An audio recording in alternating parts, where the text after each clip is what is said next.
Nós estamos começando a série Influência e quando o assunto ficou pronto e estava decidido que seria eu a trazer a primeira das palestras dessa série, a primeira coisa que me ocorreu foi uma frase que minha mãe me disse a vida toda. E provavelmente também algumas das mães de vocês disseram isso. Meu filho, fica longe do fulano, porque ele é má influência. Quem ouviu essa frase? Dos pais, né? Não agora, porque agora todos ouviram. Quem já disse essa frase para os filhos? A regra vai se repetindo, né? Bons tempos aqueles em que más influências eram só aqueles com os quais a gente convivia, né? Hoje parece que más influências elas conseguem também nos alcançar mesmo não convivendo com a gente. Eu entendo que minha mãe foi responsável por eu não ter passagem na polícia, e já falei disso em outros momentos também. Ela tinha razão quando ela dizia, fica longe do fulano, fica longe daquele. Meu pai tinha um mercadinho num bairro, em Três Coroas, que teve um grande loteamento popular e todo mundo afluiu para aquele bairro e eu estudava naquela escola e dos meus colegas de sala, os mais próximos, todos eles tiveram alguma passagem pela polícia. Por pequenos delitos, por porte de drogas, por algumas coisas. E como eu sou um filho obediente, o recado da minha mãe, ele me ajudou então a não ter passagens pela polícia. Voltando agora para aquilo que nos faz pensar nesse assunto, essa ideia de influência e influenciadores, ela é algo bastante presente no nosso tempo. O Summit usa inclusive essa frase, todos têm influência, como a sua frase de impacto, a sua frase para vender o programa dizendo, todos que estão aqui, de alguma maneira influenciam alguém. E podem fazer isso de uma maneira melhor do que estão fazendo até hoje. Todos têm influência. Ainda dentro desse nosso universo atual, nesse tempo, influencer também se tornou uma profissão. Eu não sei se no passado, em algum momento, isso foi profissão, mas hoje é. E preparando também as coisas para a pregação de hoje à noite, eu fui pesquisar isso, porque os burburinhos são, fulano tem tantos milhões de seguidores no Instagram, e um postzinho dele vale tanto. Eu disse, será que é tudo isso? Fui olhar os 10 top brasileiros. Quem são os 10 brasileiros com mais seguidores? Para minha surpresa, dos 10, eu conhecia 2 das pessoas que estavam ali. Isso quer dizer que tem alguma coisa errada comigo, provavelmente. Mas aí está, errado comigo e fui lá, vasculhei. Quem é fulano de tal? Fulano de tal é humorista. Olhei alguns dos posts dele, absolutamente nada que eu aproveitasse. Olhei o segundo, olhei o terceiro, quarto. Continua igual. O Heitor falando de alguém, a gente não lembrou o nome, a Graciela e eu. O Heitor assistindo um canal voltado para criança na TV paga, vê em alguém que fala umas bobagens lá e é para ser um influencer. O Heitor olha para a Graciela e diz, mãe, como pode? Como ele é para influenciar os outros, ele não fala nada que se possa aproveitar. Influencia como? O outro lado da história. Eu peguei o Cristiano Ronaldo por causa do futebol. Cristiano Ronaldo é um jogador bastante conhecido e provavelmente todos que estão aqui em algum momento já ouviram falar dele. Ou se a gente mostrasse a imagem dele, rapidamente saberiam quem é. Cristiano Ronaldo chegou em 170 milhões de seguidores no Instagram. É um dos maiores, isso oscila um pouquinho. O Cristiano Ronaldo fatura por um post comercial nas mídias dele, $750 mil. Propaganda da chuteira da marca tal.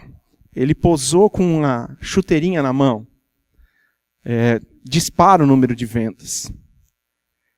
Mas ele botou muito mais dinheiro no bolso. Minha mãe dizia, fica longe de más influências. Hoje a gente se aproxima de alguns desses e a gente nem percebe que são más influências. Tem gente comprando chuteira ou outras coisas que não precisa, mas porque apareceu lá. Eu não quero falar mal de quem faz disso a sua profissão. Acho que tem gente muito séria nisso, que de fato está preocupado em influenciar positivamente pessoas. Mas para uma grande parte deles é só uma profissão, é só um negócio. E no final dessa história toda, apenas quem lucra com isso são eles e as empresas que eles representam. Num dos cursos da Universidade da Família, chamado Habitudes, quem é o autor do curso é Tim Elmore. Ele diz que uma pessoa tímida, ao longo da sua vida, influencia em torno de 10 mil pessoas. Um tímido não vai chegar nos 170 milhões do Cristiano Ronaldo. Mas mesmo que você seja tímido, em você há a capacidade de influenciar as pessoas que estão ao seu redor. As decisões que nós vamos tomando ao longo da nossa vida são resultado desses estímulos que nós vamos recebendo. De pessoas tímidas, de propagandas pagas, do convívio familiar. E tudo isso faz um conjunto de valores e crenças que nos ajudam na hora de tomar decisão. E se agora a gente não ouviu o conselho da mãe dizendo fica longe das más influências, a tendência é que as nossas decisões elas não sejam boas, talvez nem para nós e para aqueles que nós amamos. Influência e influenciadores é o assunto de hoje à noite. E eu quero convidar você a abrir no livro de Daniel, capítulo 1. Daniel é um cara legal. Eu não conhecia até hoje nenhum Daniel que não fosse uma pessoa legal. E se vocês conhecem, não me apresentem ele, porque aí acaba o meu sonho. Daniel capítulo 1 diz assim, nós queremos ler dos versículos 1 a 8. Toda esta série está dentro do livro de Daniel. Nós queremos passar pelo livro de Daniel, apontando para ele nessas questões que nós levantamos, que vocês viram na divulgação. Daniel capítulo 1, versículos de 1 até 8 dizem assim.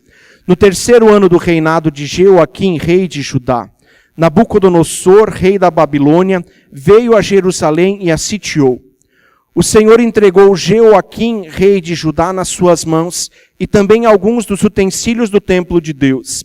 Ele os levou para o templo do seu Deus na terra de Sinear, e os colocou na casa do tesouro do seu Deus.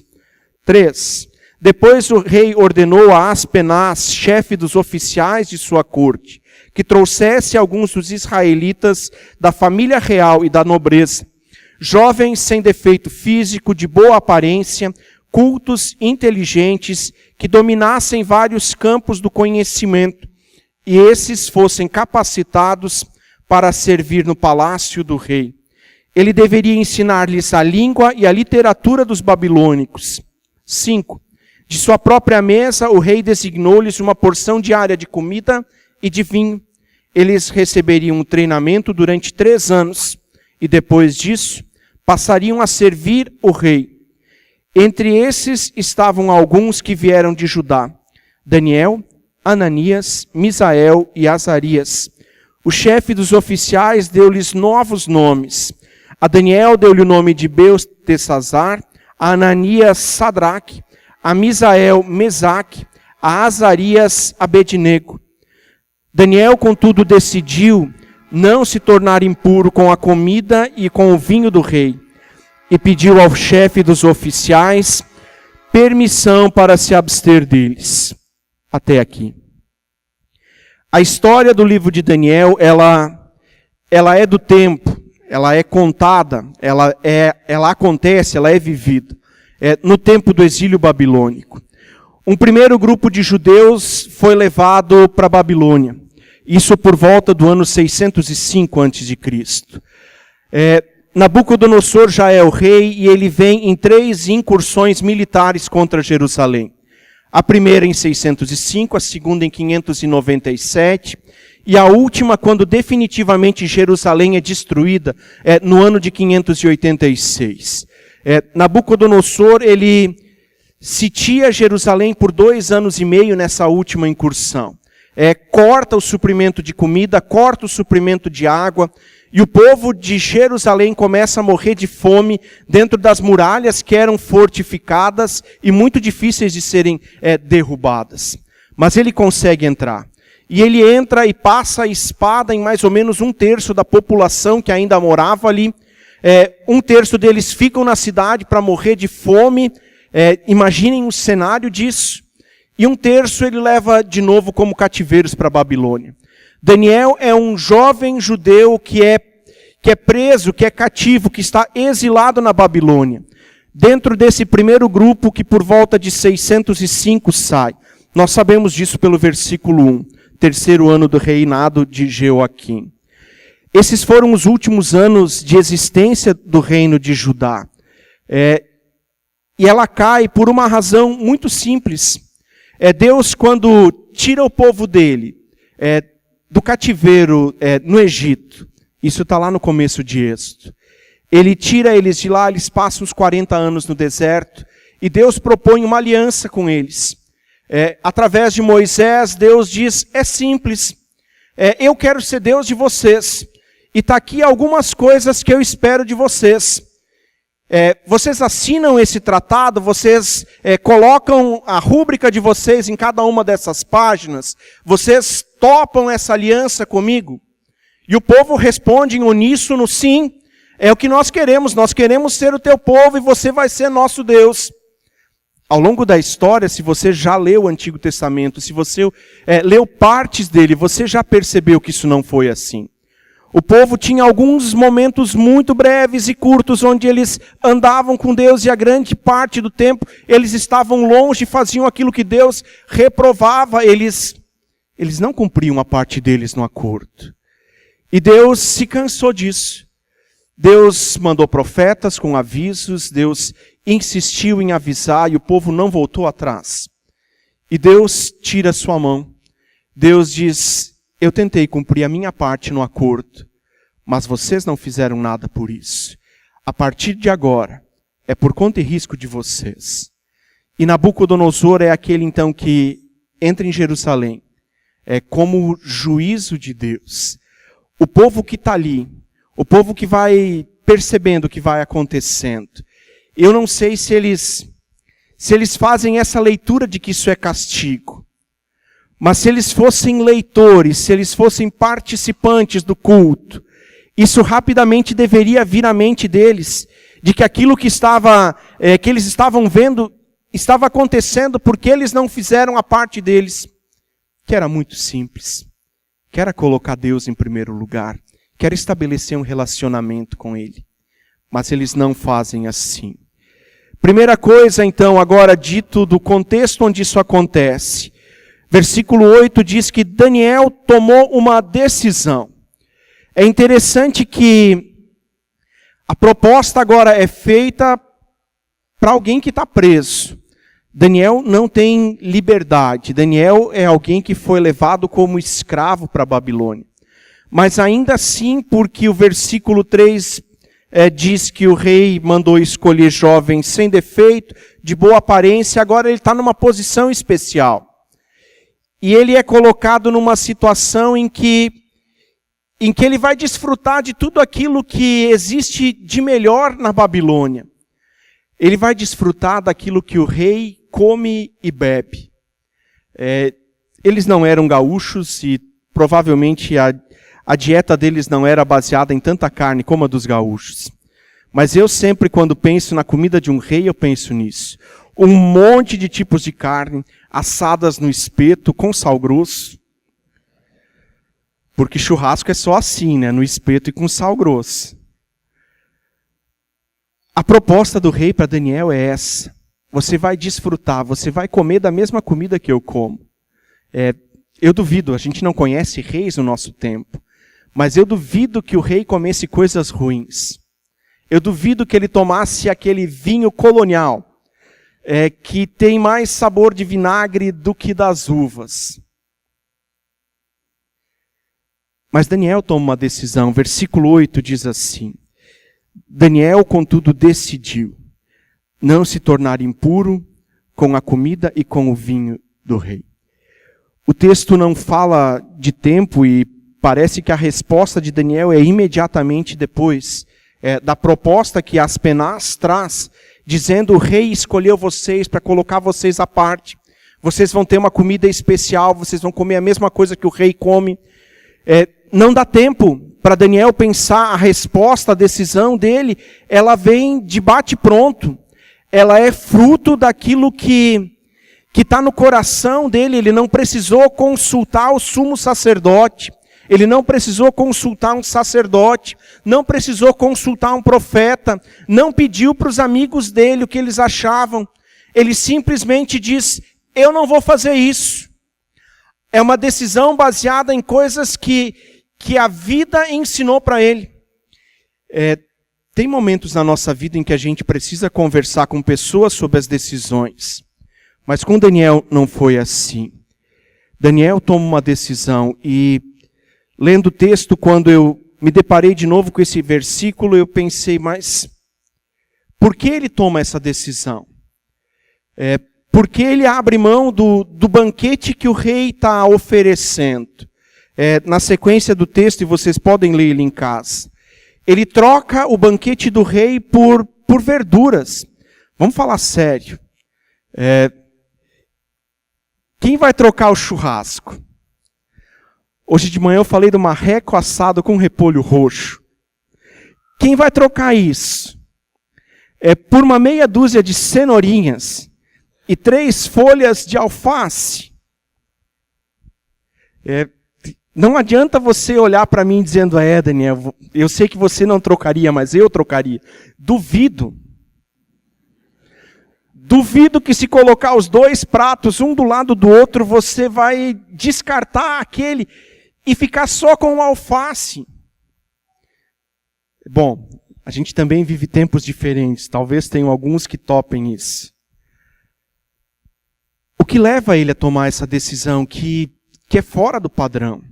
Porque ele não quer usufruir do melhor que está disponível para ele. Primeira coisa, na minha opinião agora, que influencia na decisão que Daniel toma. Ele tem um referencial teórico. Ele não precisa consultar outros para dizer não. Ele tem um conjunto de valores e crenças que fazem com que a decisão dele seja simples, seja rápida. Ele só decidiu não se tornar impuro. E essa decisão não é comparando os alimentos, achando que um é melhor do que o outro. É uma decisão baseada na cultura religiosa dele, na espiritualidade dele, que diz: aquilo que for manuseado por alguém que não é israelita se tornou impuro. E ele decide não comer daquilo que foi cozido, que foi feito por um babilônico que não é temente a Deus. Ele diz: isso não vai me contaminar. Porque o conjunto de crenças e valores da vida dele estava plenamente estabelecido. Ele se mantém fiel àquilo que ele crê. Ele não está preocupado com o que os outros vão pensar. Pelo contrário, ele toma uma decisão a partir daquilo que ele crê. Essa situação do que ele crê vai aparecer em outros momentos. Vai aparecer no capítulo 2, versículo 18, quando diante de um sonho de Nabucodonosor que ninguém está conseguindo interpretar, Nabucodonosor manda matar todos aqueles que interpretavam sonhos e visões. E Daniel chega para os amigos dele e diz: pessoal, nós estamos com um problema. Vamos orar? Vai aparecer no capítulo 6, quando ele diz que Daniel orava 3 vezes ao dia. Ele se ajoelhava, não importava onde ele estivesse. Ele se ajoelhava e orava a Deus agradecendo por aquilo que Deus estava concedendo a ele. Daniel tem um conjunto de crenças que não é comum mais naquela época. Diante do que ele crê e da decisão que ele toma, ele diz para Aspenaz, para os oficiais que estão ali: faça uma experiência. Versículo 10 está isso. Nos trate, nos sirva por alguns dias apenas os vegetais, e depois você compara. Nos coloque do lado daqueles que se contaminaram. E veja quem está mais saudável. E o resultado é que Daniel está mais saudável Os amigos dele estão mais saudáveis do que os outros.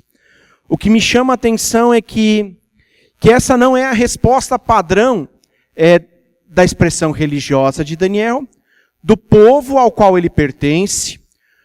Se fosse assim, se o povo de Israel, se o povo de Judá fosse um povo temente a Deus, assim como Daniel, Deus não teria retirado a sua mão de bênção e eles continuariam vivendo em Jerusalém. Mas os textos bíblicos, se nós olharmos Reis e Crônicas, vão falar que um depois do outro, os reis de Israel fazem aquilo que Deus reprova. Os reis do povo de Daniel teriam comido daquele banquete sem problema nenhum de consciência. Quem influencia Daniel? O que faz ele tomar uma decisão tão diferente do que todos os outros, ou do que a grande maioria dos outros dos seus compatriotas não teriam tomado? Capítulo 23 de 2 Reis conta a história do rei Josias. Rei Josias é um dos reis que, dentro dessa história trágica do povo de Israel, é considerado um rei bom, porque ele fez o que Deus aprova. E começa o capítulo 23 falando de Josias e diz que o livro da lei é encontrado no templo. Eles encontram a Bíblia da sua época, do seu povo, que estava perdida dentro do templo. Dá para imaginar isso? E agora é achada, é levada para o rei, e o rei lê aquilo e diz: nós precisamos fazer uma reforma na espiritualidade desse povo. E ele começa tirando os postes ídolos do templo. Os postes ídolos são aqueles totens gigantescos, dedicados cada um deles a um deus diferente. Ele tira os altares onde é queimado incenso para outros deuses. Tudo isso está dentro do templo de Jerusalém. Não é num lugar diferente, não é fora da cidade de Deus, é dentro do templo. E Josias vai tirando tudo isso. Josias promove uma reforma. Depois de Josias reinam 2 dos seus filhos, Jeocás e Jeoaquim. O primeiro reina 3 meses, é morto. O segundo reina 11 anos. E agora é esse que está reinando. Ele está no 3º ano de reinado, quando Daniel é levado para a Babilônia. Daniel experimenta. Talvez não diretamente, porque sendo ele jovem, talvez ele não tenha experimentado aquilo que Josias fez pessoalmente. Josias faz isso no começo do seu reinado, que dura 31 anos. Mas alguém que experimentou a renovação que Josias promoveu naquele tempo, influenciou a vida de Daniel, e isso eu não tenho dúvida olhando para o texto bíblico. Na vida de Daniel, há alguém que molda a vida dele. É alguém que anda lado a lado com ele, o influencia, a ponto de agora, diante de Nabucodonosor, ele não precisar pensar se ele vai fazer ou não. Está claro, é simples, ele não vai fazer. E ele diz: bom, façam a prova, porque eu sei o Deus em quem eu confio. E comendo alface, eu vou estar muito melhor do que os outros. Terceira coisa, versículo 17 agora nos diz assim: depois da prova, eles de fato estão melhores do que os outros. Eles são colocados no final do capítulo 1 na presença do rei para servi-lo. Mas o versículo 17 diz assim: a esses 4 jovens, Deus deu sabedoria e inteligência para conhecerem todos os aspectos da cultura e da ciência. E Daniel, além disso, sabia interpretar todo tipo de visões e sonhos. Deus surpreende. Ou talvez nem tanto. Surpreende a nós, que estamos olhando a história de fora. Surpreende aos babilônicos. Mas não surpreende a Daniel, que aposta sua vida nisso. Mesmo numa situação que é de castigo, que é de sofrimento, que é de dor, Deus não deixa os seus abandonados. Aqueles que escolheram, aqueles que decidiram não renunciar à sua fé de manterem a sua posição. Deus os honra. Eu não estou dizendo que Deus só age quando eu e você somos fiéis, porque se dependesse disso, para Deus agir, pobres de nós. Deus age antes da gente ser fiel. Deus age mesmo quando nós não somos fiéis. Deus continua sendo Deus mesmo quando nós falhamos. Mas nesse caso, ele olha para Daniel e para os amigos dele e diz: essas histórias vão valer a pena.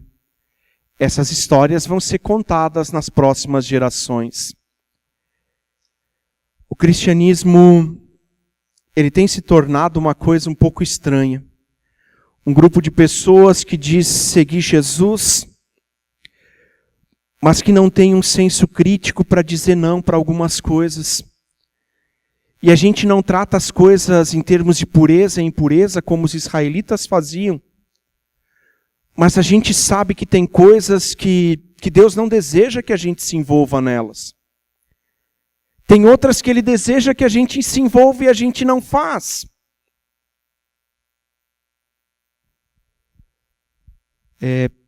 O cristianismo é uma religião que inspira, que instiga aqueles que estão dentro a nadar contra a correnteza. A gente foi vivificado. A gente foi tornado vivo através daquilo que Jesus fez. Não foi para continuar indo com a corrente. Mas de repente a gente não tem mais os que nos influenciaram, eles não estão mais com a gente. Talvez a gente nunca deu espaço para que pessoas nos influenciassem, assim como aconteceu com Daniel.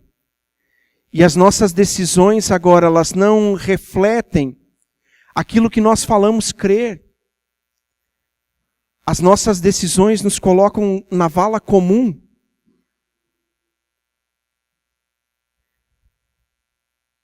O rei não encontrou ninguém comparável a esses 4, diz o versículo 19. O rei não encontrou ninguém comparável a esses 4. Diante das decisões, das lidas que nós enfrentamos, será que alguém percebe que há algo diferente na nossa vida? O texto não diz, além dos Daniel e os 3 amigos, quantos mais estavam lá. Mas eu imagino que talvez fosse uma centena de jovens serviçais que estavam em treinamento. E no final da história, o rei olha para eles e diz: não tem ninguém melhor que vocês. Por uma decisão simples de permanecer fiel ao conjunto de crenças e valores que foram ensinados a ele ao longo da sua vida. Quem influencia as tuas decisões? Quando você decide comprar alguma coisa, o que você leva em conta? Quando você começa a sonhar e desejar coisas, quem te influencia nisso? Quem tem te influenciado, quem tem influenciado a tua maneira de viver? Eu sou grato a Deus porque ao longo da minha vida, além dos conselhos da minha mãe, fulano é má influência. Deus colocou pessoas ao meu lado que me ensinaram a nadar contra a correnteza. Se essas pessoas não tivessem me influenciado, provavelmente a minha história não seria diferente desses 6, 7 dos meus colegas de escola. Com pequenos delitos, ou talvez grande, porque eu sonho grande.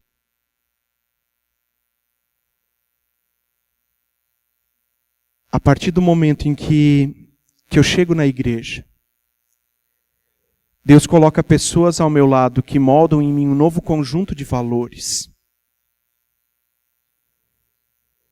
Mas esse ainda é um projeto aberto.